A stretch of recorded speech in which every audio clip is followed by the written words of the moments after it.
Valora Station had survived 3 wars without choosing a side. The huge station floated between 12 star systems. It belonged to no king, no empire, and no military force. For many years, enemies had used it as a safe place to talk. But tonight was different. Tonight, 12 alien leaders had come to Valora Station for one reason: peace. For 30 years, their worlds had fought a terrible war. Millions had died. Entire cities had disappeared. Trade routes had been destroyed, and some planets were still trying to rebuild. Now there was finally a chance to end it. At the center of everything stood Queen Soraya of Narath. If Soraya signed the agreement, the other leaders had promised to follow. That made her the most important person on the station. It also made her a target. 3 days before the peace meeting, Valora Security received a short message. There were only 6 words. Varric Sol is already on Valora. Captain Taran Voss read the message twice. Then he immediately ordered the station locked down. Every ship was searched. Every worker was checked. Hundreds of security officers were placed around the royal section. There was a good reason for his fear. Varric Sol was not an ordinary killer. Across several systems, people called him the assassin who never missed. He had killed military commanders inside guarded bases. He had reached a governor inside a moving starship. Once, he had killed a warlord while more than 200 soldiers protected the building. 47 missions, 47 targets, not one failure, and now his next target was Queen Soraya. Taran doubled the guards outside her rooms. But Queen Soraya had made one security decision that Taran did not understand. She had brought a human. His name was Ethan Cole. Ethan stood near the Queen's door in a simple dark uniform. He had no heavy armor. There was a small weapon at his side, but nothing about him looked special. Several alien guards looked at him and smiled. One of them quietly asked, "That is the human?" Another answered, "I expected something bigger." Ethan heard them. He said nothing. Instead, his eyes moved around the corridor. Door, camera, air vent, guard, window, hands. He watched everything. Captain Taran walked toward him. "You understand who we are dealing with?" "Varric Sol," Ethan replied. "He has never failed. He has never failed." Ethan looked toward the end of the corridor. Everyone fails eventually. Taran did not like the answer. Later, he found Queen Soraya preparing for the ceremony. "Your Majesty, I still do not understand why you wanted the human this close to you."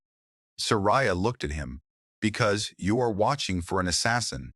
Taran frowned. "And the human? He is watching for anything that does not belong." Before Taran could ask what she meant, the doors opened. It was time. The main hall of Valora Station was enormous. Thousands of people filled the upper levels. Diplomats sat below them, while cameras from dozens of worlds recorded the ceremony. At the center of the hall stood a long silver table. 12 empty seats waited around it. Queen Soraya entered. The crowd became silent. Captain Taran walked on her right. Ethan walked several steps behind. Taran watched faces. Ethan watched details. A guard touching his weapon too often. A camera facing the wrong direction. A waiter moving too slowly. A station worker carrying a silver tray. Ethan's eyes passed over the worker. Then they returned. Something was wrong. The worker was using his left hand. Ethan remembered the security file. That worker had lost his left arm in an engine accident 6 years earlier. The man walking toward the Queen had 2 natural arms. Ethan's expression changed. "Taran." The worker dropped the tray. A small device hit the floor. White smoke exploded across the hall. People screamed. Security officers reached for their weapons. Ethan ran forward. A dark shape moved through the smoke faster than anyone expected. Then the smoke cleared. Queen Soraya stood completely still. A man was behind her. One arm was around her shoulder. In his other hand was a thin, black blade. Its edge rested against Soraya's throat. Captain Taran stopped. Every guard in the hall aimed a weapon. Nobody fired. The stranger smiled. There was no need to ask his name. "Varric Sol." "Drop your weapons," Varric said. Taran's jaw tightened. "You will never leave this station." Varric smiled wider. I have heard that 47 times.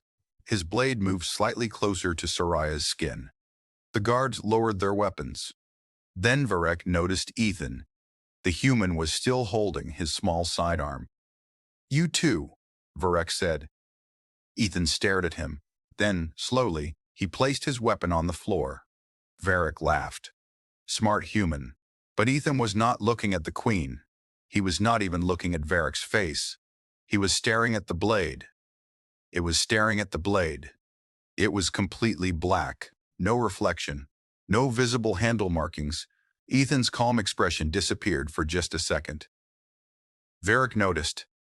So, the assassin said, the human is afraid after all. Ethan ignored him. He stepped half a pace closer. Taran whispered, Ethan, don't. Ethan's eyes remained on the blade. He had seen that material before. Years earlier, very far from Valora, in a place that was not supposed to appear on any public star map, and that blade was not supposed to be here. Ethan finally looked into Varric's eyes. Where did you get that? Varric stopped smiling. The question seemed to surprise him more than the hundreds of weapons pointed at his head. What did you say? The blade, Ethan said. Who gave it to you? For the first time that night, uncertainty appeared on Varric's face. Queen Soraya noticed it. So did Taran. Varric slowly looked down at his weapon, then back at Ethan. You recognize it? Ethan did not answer. That silence was enough. Something changed in Varric's eyes. The assassin suddenly moved the blade away from Soraya's throat. Several guards stepped forward. Don't! Ethan shouted. Everyone froze again. Varric pushed Soraya toward Captain Taran. Taran caught the queen and quickly pulled her behind the guards. For one strange second, everyone thought the danger was over. Then Varric turned toward Ethan. The assassin who had never failed was no longer interested in the queen. He was interested in the human. Varric raised the black blade. Ethan did not move. The hall became completely silent. Varric took one slow step toward him, then another. He held the blade where Ethan could clearly see its dark edge. If you recognize it, human, Varric's smile returned. Then perhaps I should test it on you first. Ethan looked at the blade. Then he did something that confused everyone in the hall. He smiled, and Varric suddenly wondered if he had chosen the wrong target. To be continued. For several seconds, nobody inside the great hall moved. Queen Soraya was now standing safely behind Captain Taran and the royal guards. But the danger was not over. Varric's soul had changed his target. The assassin stood only a few steps from Ethan Cole. His black blade rested calmly in his hand. Varric had entered Valora Station to kill a queen. Now he wanted answers from a human. You know this weapon, Varric said. Ethan did not answer at once. His eyes remained fixed on the blade. He had seen that strange black surface before. Years ago, a human research ship had found pieces of a rare material on a dead world near the edge of human space. The planet had no cities, no animals, no living plants. Even its oceans had disappeared millions of years earlier. But deep below the surface, human miners had found something unusual. Carite. Ethan slowly raised his eyes. Where did you get it? Varric smiled. You keep asking the wrong question. He pointed the blade at Ethan. You should be asking what it can do. Captain Taran stepped forward. Move away from him. Varric did not even look at him. Ethan lifted one hand. Captain, wait. Taran stared at him. Wait. Taran stared at him. Wait. He almost killed the queen. I know. Then move away from him. Ethan shook his head. No. Soraya watched Ethan carefully. She knew that expression. The human had noticed something. Varric also seemed interested. Come closer, human. Ethan took one step forward. Several alien guards looked at him as if he had lost his mind. Then Ethan took another. Varric raised the blade. What is it? Soraya asked. Ethan finally answered. If that weapon is what it looks like, normal armor won't help much. Taran looked at the thin blade. What is it made from? Carite. The name meant nothing to most of the guards, but Varric's eyes changed. Ethan noticed. "So that is what they told you," Ethan said. Varric's smile became colder. "You know more than you should." Ethan ignored the threat. Carite reacts to resistance. Push against it, and its structure becomes harder. Try to stop the edge with stronger armor, and the edge becomes stronger too. Taran looked down at his heavy chest armor. "So our armor could make the problem worse," Ethan said. The guards became uncomfortable. Varric seemed pleased. "At least one person here understands my weapon." He suddenly moved. Before Taran could react, Varric grabbed Ethan and pulled him close. Weapons rose around the hall. "Don't fire!" Ethan shouted. Varric placed the black blade against Ethan's shoulder. Unlike the other guards, Ethan wore only light human security armor. Varric looked towards Soraya. "Your human thinks he understands Carite." Then he looked at Ethan. "Let us see how much he really knows." He pushed the blade. Everyone expected it to cut through the armor. Nothing happened. Varric frowned. He pushed harder. Still nothing. The blade did not enter Ethan's armor. It did not even leave a clear mark. Silence spread through the hall. Varric looked at the blade. That had never happened before. He pushed again with both strength and anger. Nothing. Ethan looked down at the weapon. Then he quietly said, "Interesting." Varric pulled the blade away. "What did you do?" "Nothing." "You blocked it." "No." "You blocked it." "No." "You." Varric stared at him. Ethan reached slowly toward the blade. Varric immediately moved it back. "Careful." Ethan smiled slightly. "If it were real Carite, I would be more careful." Varric's expression hardened. "What?" Ethan pointed at the blade. "That isn't Carite." The words hit Varric harder than an insult. "That weapon has killed 11 targets." "Maybe," Ethan said, "but it isn't made from what you were told." Varric looked at the black blade as if seeing it for the first time. Ethan continued, "Real Carite would have reacted the moment it touched this armor." "Then what is this?" "That is what I want to know." Captain Tarn moved closer. "Ethan, step away from him." But Ethan had noticed something else. Near the base of the blade was a tiny line. It looked like decoration. It was not. "Turn the handle," Ethan said. Varric laughed once. "You think I take orders from you? Then keep holding a weapon you clearly don't understand." That worked. Varric slowly turned it. Ethan saw the small line again. "There." Soraya stepped closer. "What is it?" "A panel." Varric pressed his thumb against it. Nothing happened. Ethan pointed to a second mark. "Press both." Varric did. A tiny section of the handle opened. Inside was a small electronic device. Varric stared at it. His face became completely still. "That was not there when I inspected the weapon." "It was," Ethan said. "You just didn't know what you were looking for." A tiny green light began flashing inside the handle. Once, twice, then faster. Ethan's expression changed. "Put it down." Varric looked at him. "Now." Varric threw the blade onto the floor. The green light turned red. Captain Tarn shouted for everyone to move back. But there was no explosion. Instead, a soft electronic sound came from the weapon. Beep! Then every door in the hall slammed shut. The lights disappeared. People screamed. Emergency lights tried to activate. They failed.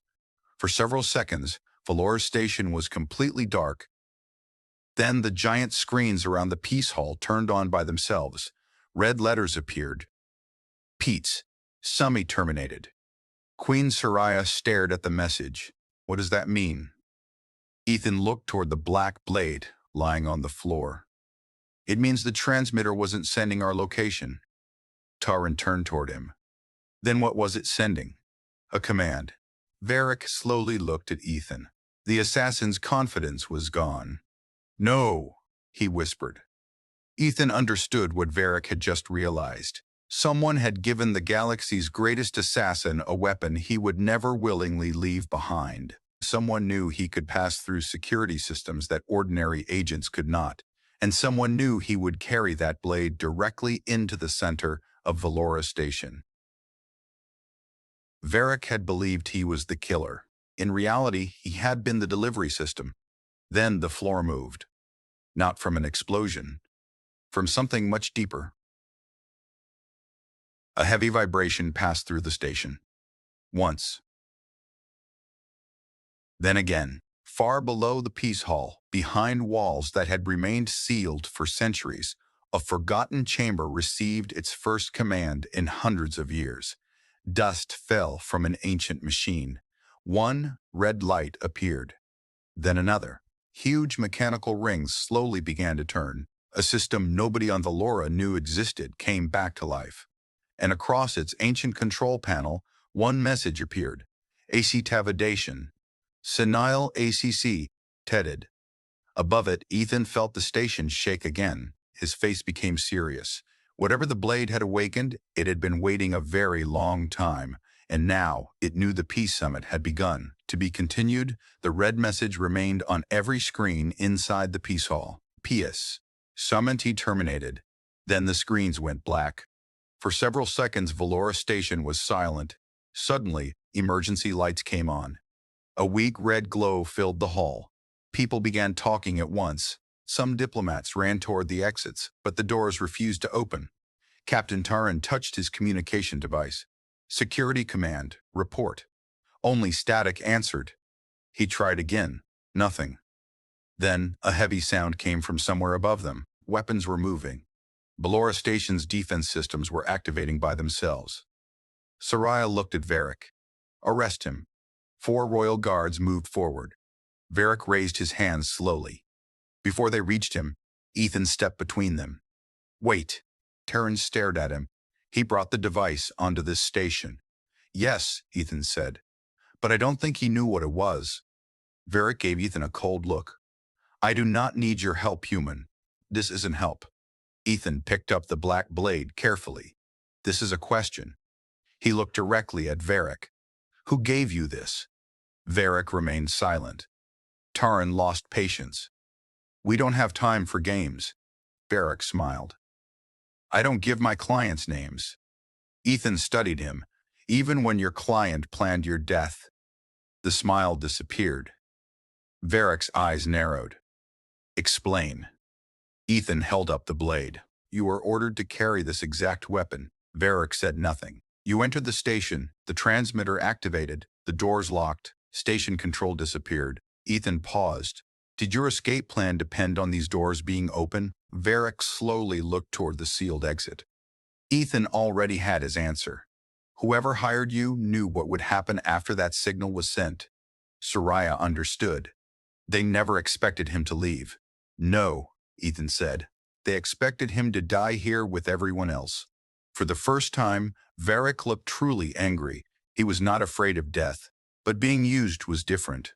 For 47 missions, Varric had controlled every detail. This time, someone else had controlled him. Finally, he spoke. The client contacted me 4 months ago. Name? Taran asked. I never received one. How did they contact you?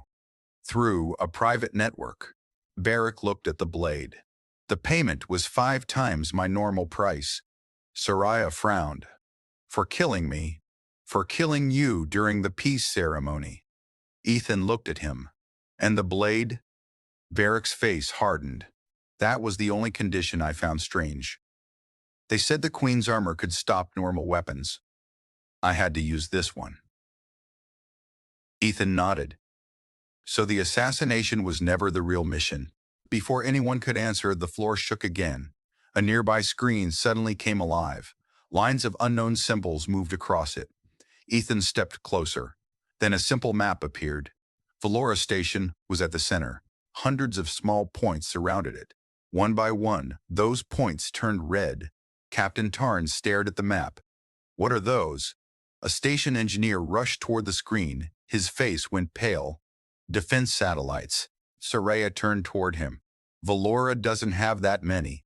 Not modern ones. The engineer quickly opened an old station file. Valora was built over another structure. The first builders found it here almost 900 years ago. Ethan looked at him.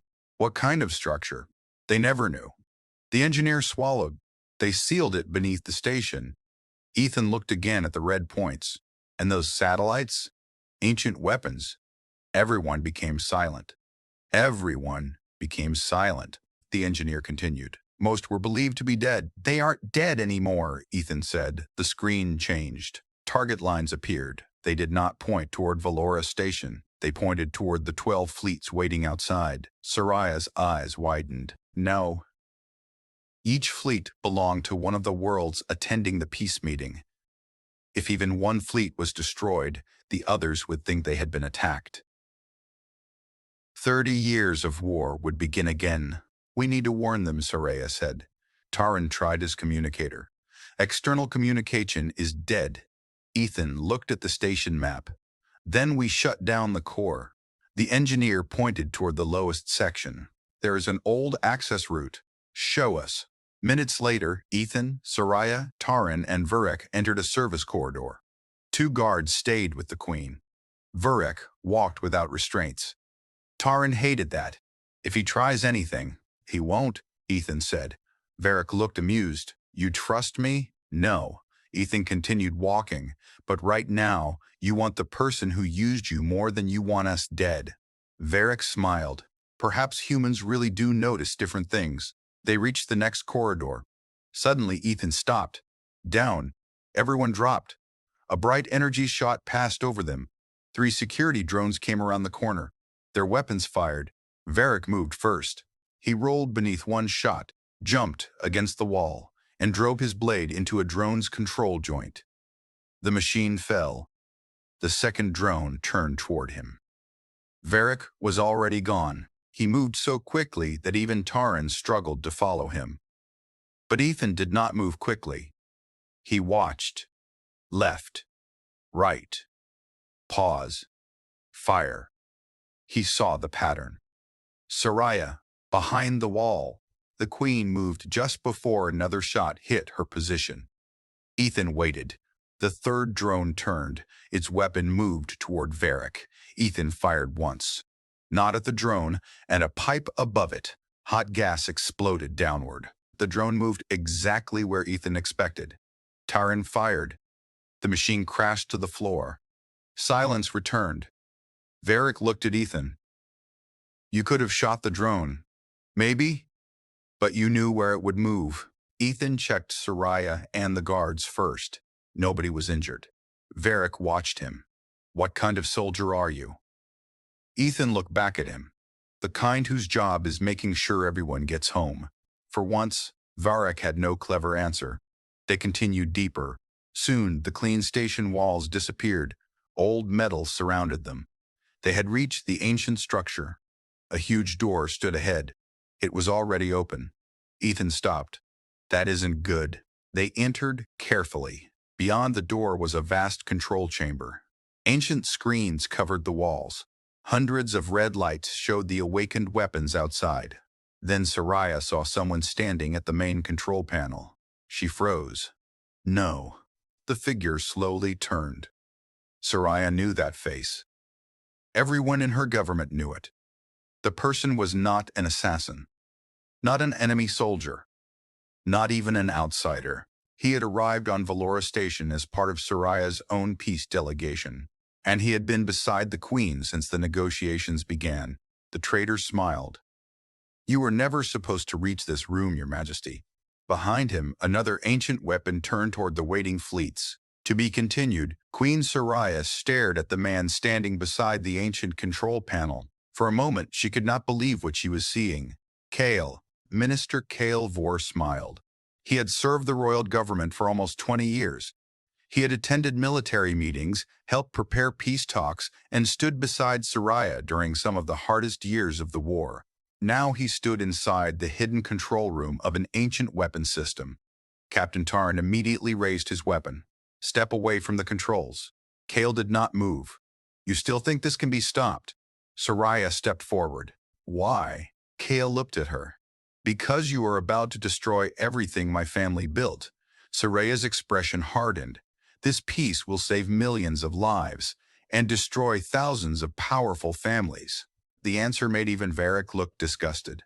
Kale's family had become rich during the 30-year war. They controlled military factories, supply routes, and several mining worlds. Peace meant those contracts would end.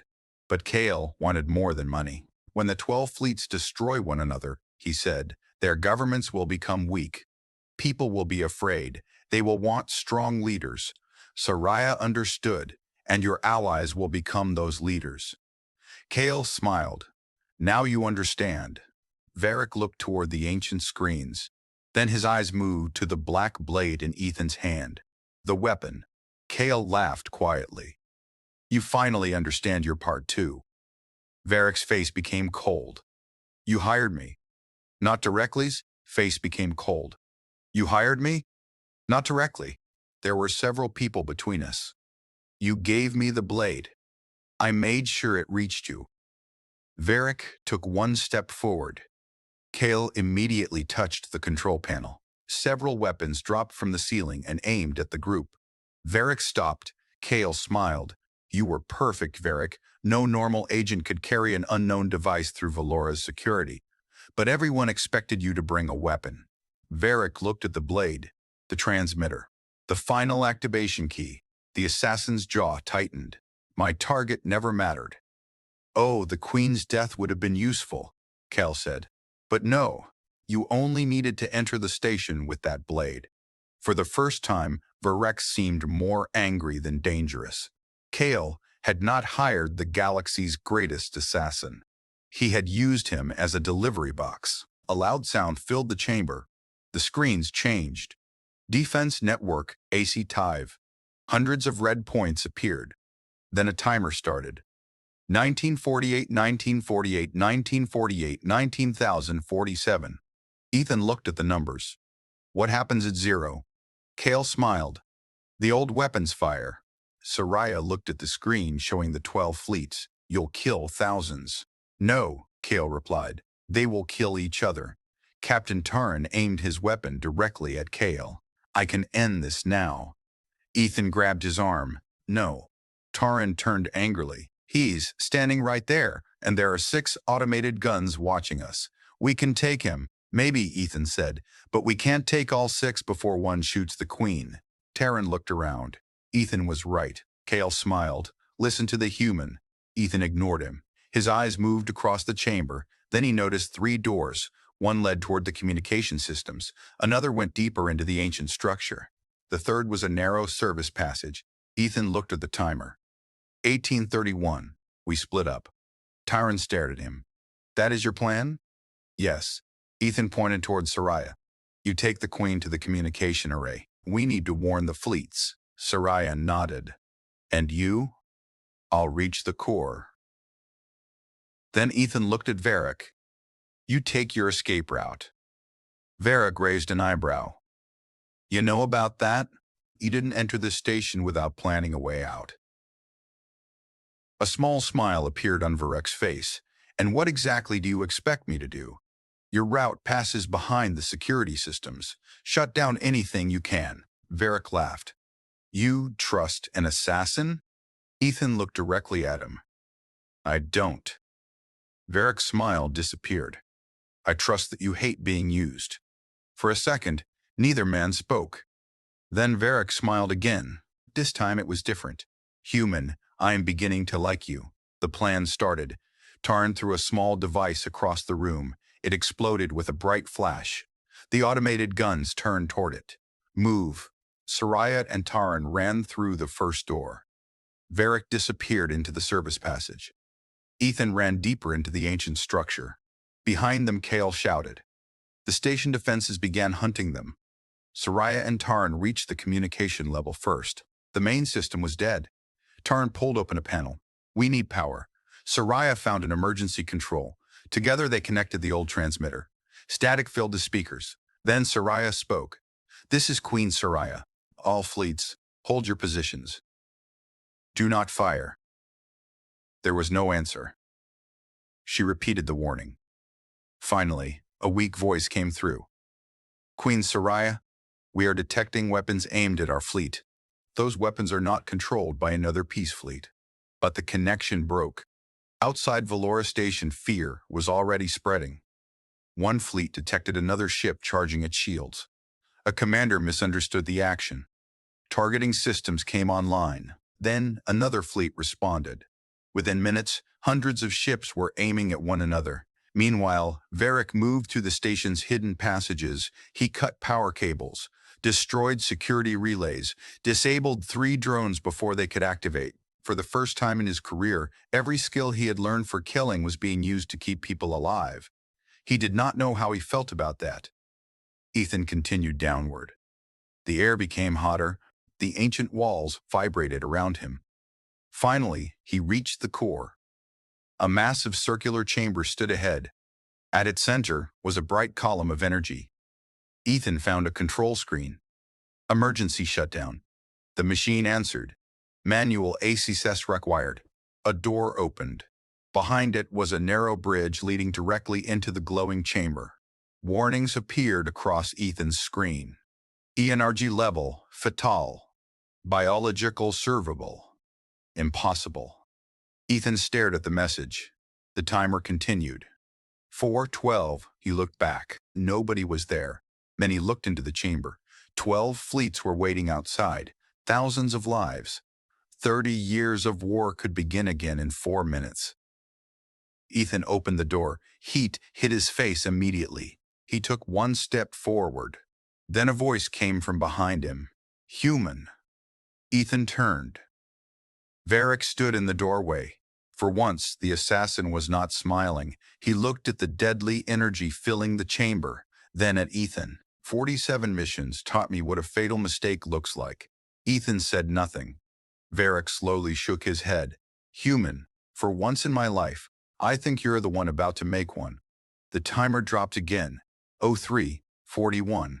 And Ethan stepped toward the deadly chamber anyway. To be continued, Varric stood between Ethan and the entrance to the ancient core. For the first time since they had met, the assassin looked worried.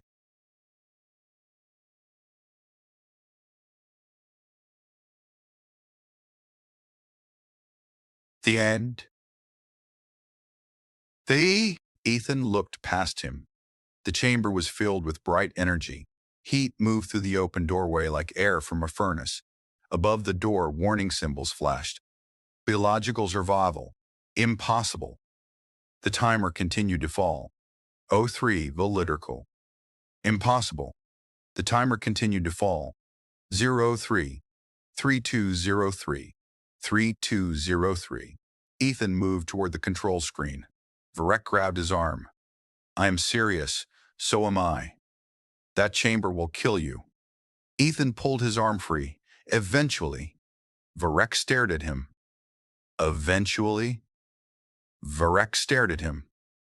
Eventually, Ethan quickly opened the biological data stored inside the ancient computer. The species that had built the machine came from a world very different from most planets. Its gravity had been much stronger. Radiation from its star had also been far higher. Their bodies had evolved to survive conditions that would kill many modern species. Ethan studied the numbers.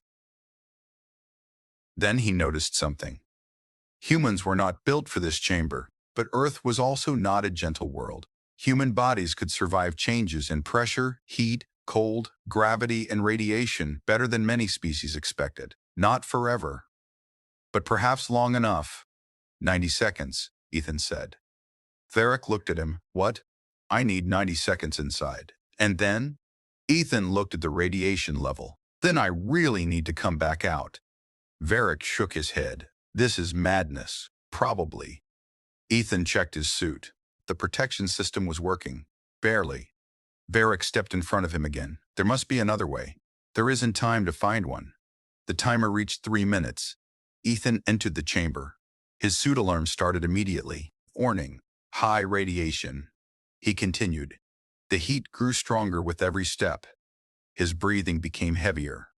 Behind him, Varric remained near the entrance. The assassin had seen people walk into dangerous places before.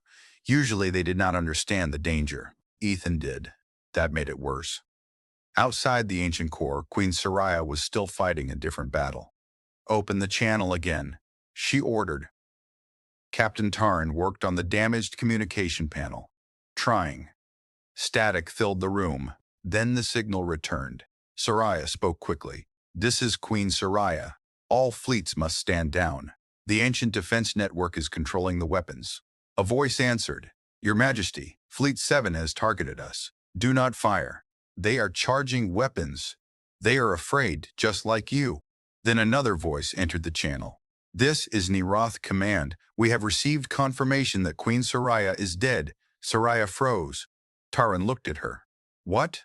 A second message began playing. It sounded exactly like an official station report. "Queen Soraya has been killed. Peace negotiations have failed.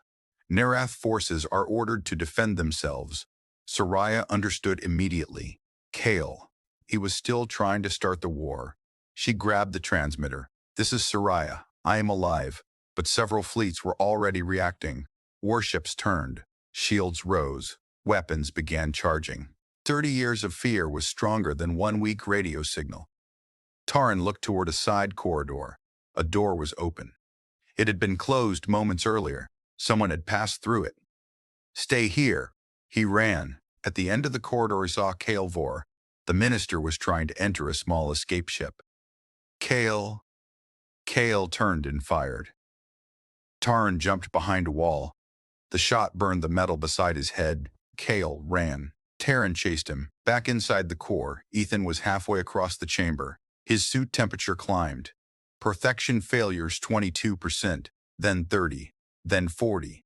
Ethan's hand began shaking. Varric noticed. The assassin frowned. "Ethan." Varric noticed. The assassin frowned. "Ethan." The human did not answer. His breathing was becoming faster. Varric suddenly understood something. Ethan was afraid. Not a little. Terrified. Varric had spent his life around killers. The most dangerous ones rarely showed fear. For years, he had believed fear made someone weak. But Ethan's hands were shaking, and he was still moving forward, step after step. Varric watched in silence. Perhaps courage was not the absence of fear. Perhaps courage was knowing exactly how afraid one was and moving anyway. Ethan finally reached the central control. A screen activated. "Manual, shut down, aviatal." Ethan smiled weakly. Then the next instruction appeared. "Duo control required." He smiled weakly. Then the next instruction appeared. "Dual control required."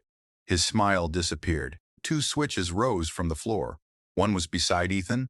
The other was several meters away. The computer displayed the instruction. "ACT evade both controls, simultaneous. Simultaneous." Ethan looked toward the second switch. No. He tried the first control. Nothing. He searched for an override. There was none. "Ethan," Varric shouted, "we have a problem. I noticed. I need another person." Varric looked into the chamber. His eyes moved toward the second switch, then toward Ethan. "No." "That's what I said." The timer continued.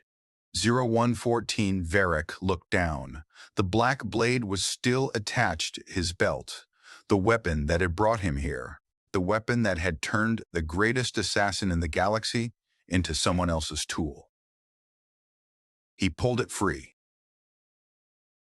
For years, his weapons had ended lives. Now thousands of lives depended on him walking into a room he might never leave.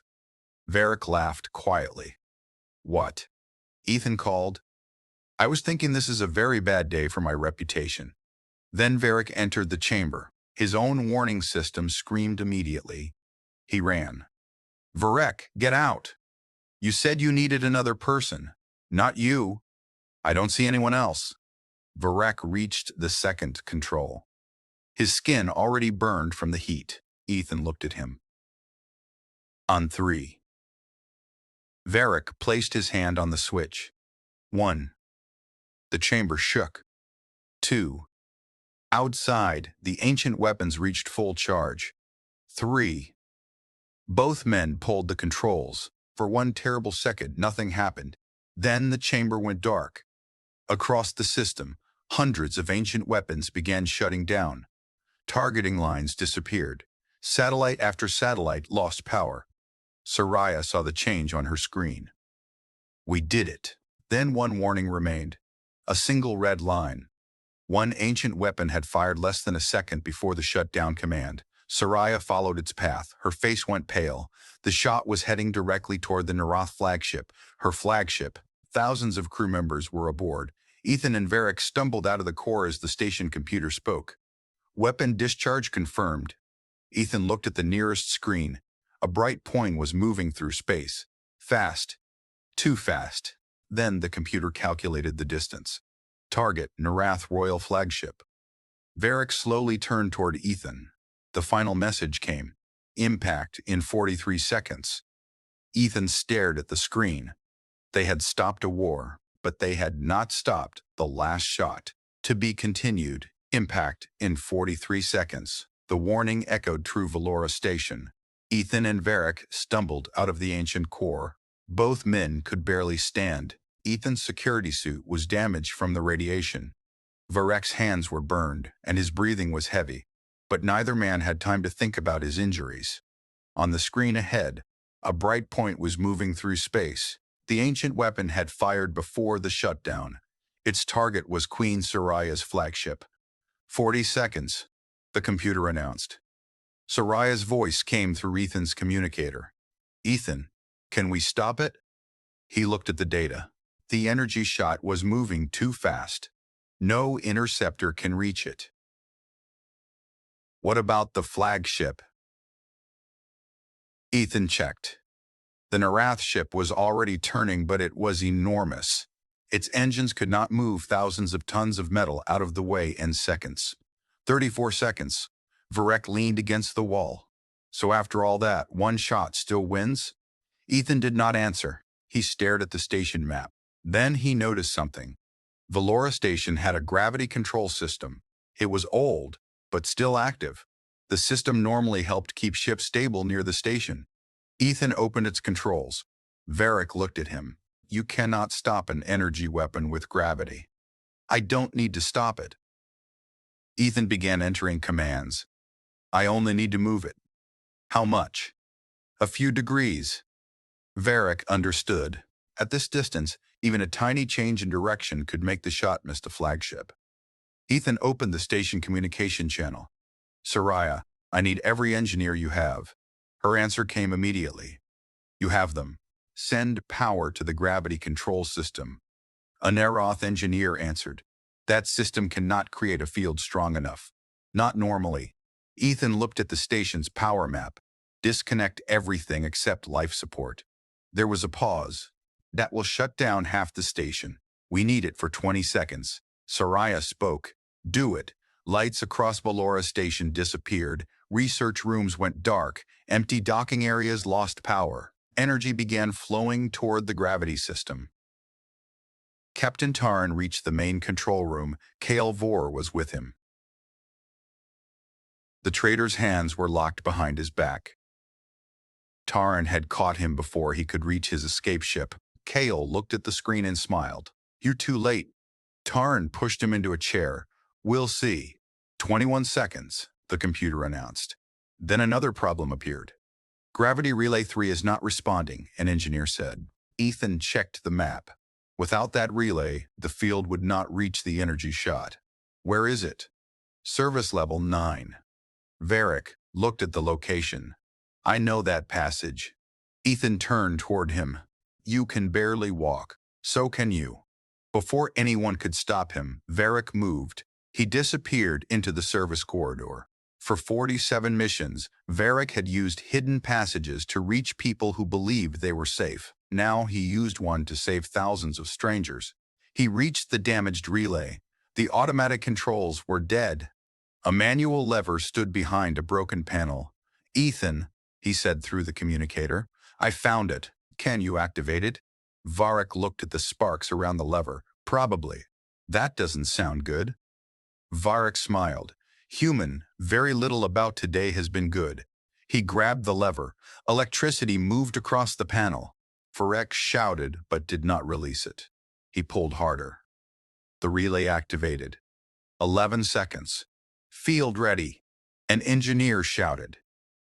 Ethan looked at the screen. Activate it. Valora Station shook. A powerful gravity field formed around one side of the station. The energy shot entered its edge. For a moment, nothing seemed to happen. 5 seconds. Soraya stared at the display.